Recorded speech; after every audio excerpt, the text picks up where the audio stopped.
fish tank barn is home to many live bearers, many of which are dropping fry regularly. I primarily use plants as protection for those fry. Let's talk about 5 easy plants you can keep with your live bearers. Hi there, fellow fish keepers. Mike here with the Fish Tank Barn. I'd like to welcome you back to the barn and welcome you back to another video. So today we're going to talk about some of my favorite plants to use for raising live bearer fry. So the plants that we're going to talk about in today's video are going to be easy to grow, easy to maintain. They're not going to require high light or high CO2. So one of the main aspects in using plants with live bearers is to protect the fry. Depending on the species, some species would predate on the fry more than others. So having heavy plant cover would be instrumental in having high survival rates of your fry. So the first plant I want to talk about is Guppy Grass, otherwise known as Najas grass. This plant is generally grown floating, but it can be rooted in the substrate as well. It is really easy to grow. It's a fast grower, sucks up a lot of nitrates in your system, grows really fast, grows really dense. That density is what makes it one of my favorites. You know, you can hide fry in there for days. Parents won't find them. The parents won't eat them. I mean, it's not the greatest aquascaping plant in the world, but if you're breeding live bearer fry for profit, this is definitely a plant to check out and definitely a plant to try. And then even as it starts to grow, you can go ahead and bag it up and sell it to some of your friends at your local auction, your local fish club, or even on your local plant forum. So the next plant I want to talk about is the Pogo Stomach octopus. So the Pogo Stomach octopus is a stem plant which is rooted into the substrate. But one thing I really do like about this plant is that it's another fast grower, just like the Guppy Grass. So it does grow in pretty thick, so therefore it gives your fry a great place to hide, a great place to seek cover from the parents. Because this is such a fast growing plant, this is another plant that can serve a dual purpose. You can take cuttings of this plant, cutting it at the stem, and then you can sell those cuttings to your friends along with your live bearers. So definitely another great combination. So the next plant I want to discuss is Vallisneria. So Vallisneria is a little bit different.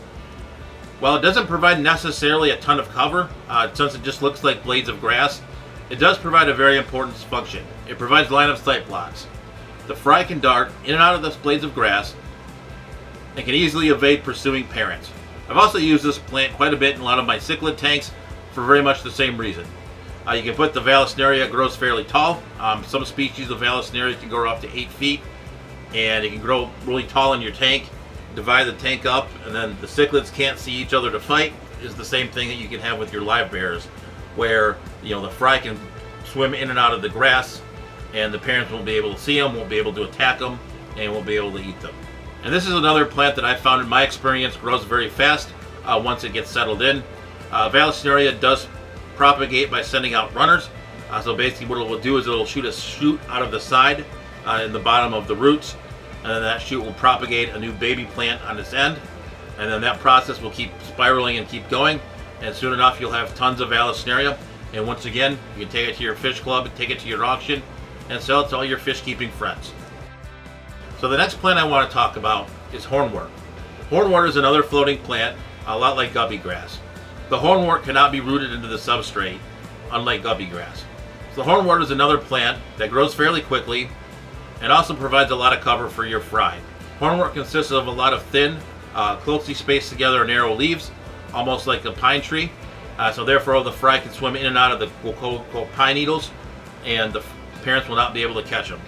This is another plant that grows fairly quickly, and another plant that you can sell for profit at your local fish club and your local auction. One thing I do not like about Hornwort, I do tend to grow a lot of algae in my breeding tanks with Hornwort. It does seem to capture a lot of nutrients and a lot of uneaten food. That's one thing you do need to keep in mind with Hornwort. It is kind of difficult to clean, but it does provide great fry cover. It is another great plant to use in African cichlid tanks for nitrate reduction, since a lot of African cichlids do not like to eat it. So the fifth plant I do want to talk about here are the crypts, also known as cryptocrines. Cryptocrines are a rhizome plant, so when you're planting these plants, you do need to be careful and make sure you don't bury the rhizome or you will kill the plant. So these provide great cover for your live bearers in the lower levels of your tank. Fry can swim in between the leaves. Parents can't find them. Another great way to keep your fry safe. These plants do grow a little bit slower than some of the other plants that we've talked about earlier, but they do generally set off baby plants off to the side, so you can break those off if you need to and go ahead and plant those elsewhere once those come up. But this is definitely a slower growing plant, but this is one that I do really enjoy. Adds a lot of color to your tank. Really fun plant to play with. Again, like we've said before, these are all very easy plants to grow. The crypts are a little bit slower growing than the rest of them, so you do have to take your time with those.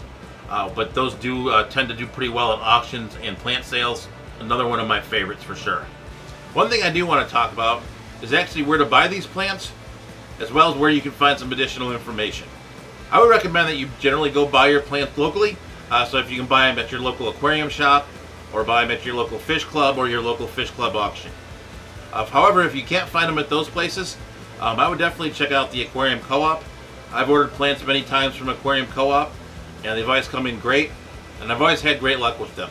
They also have some great products like Easy Green, Easy Iron, and Easy Carbon, which are very simple to use, and it makes it very easy to maintain your planted aquarium. There's also some very great information on their website and their YouTube channel.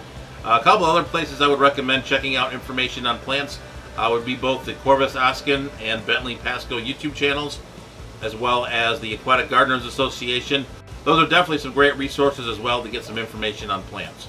Definitely do hope you enjoyed talking about plants and using these plants in your Livebearer tanks. I really do enjoy playing with Livebearers quite a bit. Plants are an integral part of those tanks, both from a filtration aspect, as well as keeping fry safe, and from a production aspect as well.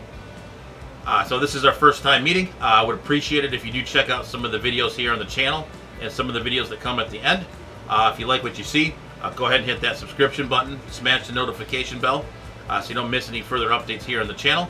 So with that being said, stay safe out there, stay fishy. I'll catch you guys on the next video.